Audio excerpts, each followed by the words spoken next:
Hey everybody, it's Luke with the Responsibility for Freedom, or the Freedom Show. Listen, this has got to be something that I got to talk about. It's the transgender issue that's going on out there in the world. I want to talk to you parents out there specifically. Oh, and I apologize for my other videos, holding my phone the other way, something I forgot about, and yeah. So I don't know, why can't you hold your phone that way and not have the two black lines? Like, what is going on, Apple?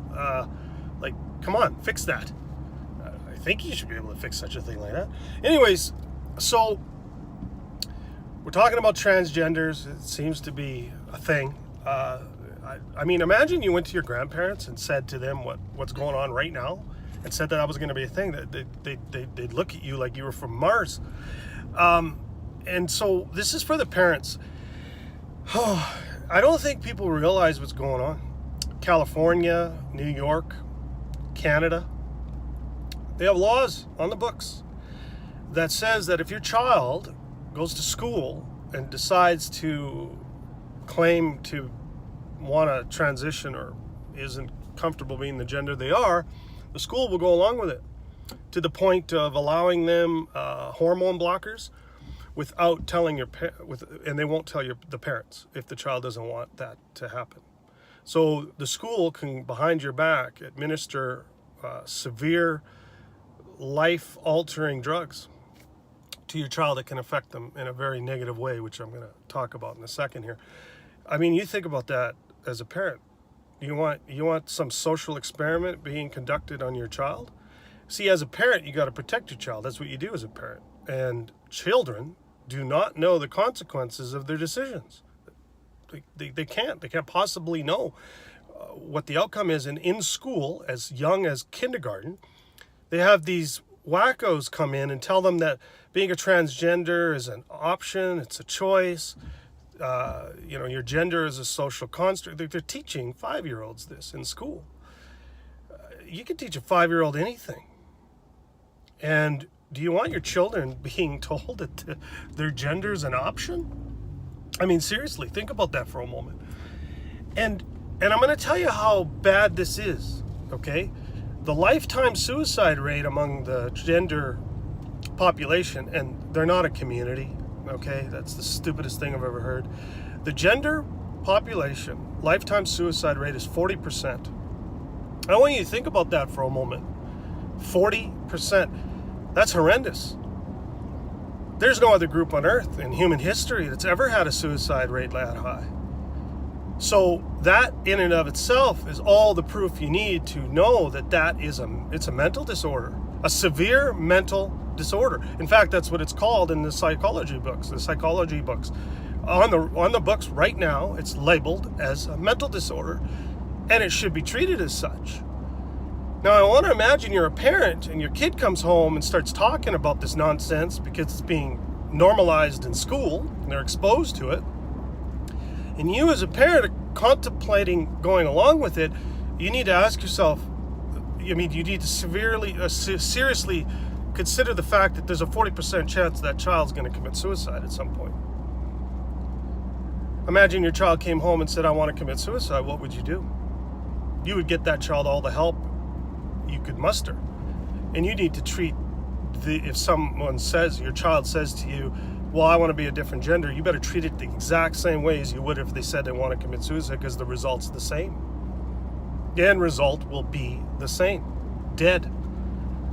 Because it's not being treated properly as a mental disorder if you go along with it. If it is a mental disorder, which is evidenced by the suicide rate, and you treat it anything other than that, are you really helping that person? No. You're giving them a death sentence. You don't go along with delusions. I'm going to give you another example. And by the way, the suicide rate goes up after surgery. So if they mutilate their bodies, it goes up. And if you think about it, if it is a mental disorder and then they mutilate their bodies, now they're left alone with their own devices and the decision they just made. Well, think about that for a moment. Isn't that a bad situation? Because now they've mutilated their body and they're left alone with their own thoughts. And then they realize the horror of what they've done because they don't feel any better. Because they didn't get the help they deserved and needed. And as a parent, you don't want to subject your children to that, do you? And this isn't a debate. This should not be a debate. Just anybody who wanted to debate this, I just look them in the face and say, 40% lifetime suicide rate. You're wrong. Think about it. It's absolutely a mental disorder. And telling or listening to a transgender person try to explain to you their feelings about it and how they knew at the age of 5 and blah, blah, blah. It's nonsense. You don't listen to them, because they'll try to justify it all they want. I'm going to give you another real world example. There's a body dysphoria syndrome, I believe it's called, as something along those lines. It's where perfectly healthy people with perfectly normal limbs want their body parts cut off. It's a mental condition. You can look it up. So people go to doctors and say there's something wrong with their limb. It doesn't feel right. I've known it's my whole life that there's something wrong with this limb. They'll even suggest that the limb will try to kill them, like people's hands. They'll tell doctors that I'm being choked at night by my own hand. It's trying to kill me. I need to chop it off, or my leg. And no doctor will do it. No doctor in the Western world will perform an amputation on a perfectly healthy limb, and nor should they. Imagine this group of people was being normalized, and imagine there was a campaign and an advocacy group suggesting that, hey, these people, they want their limbs cut off. How dare you question what they want? They want their limbs off. Chop off their limbs. We would never tolerate that. And nor should we. Now, these people go to the extreme where no doctor will amputate them, so they mutilate their limbs with power tools or lay down on train tracks, so they're forced to be amputated. Now, this is going on. And it's not very common, but neither is somebody questioning their gender. I think 3 years ago in the United States, there's less than 500 cases in the whole country. Now there's over 5,000. What do you think's going on?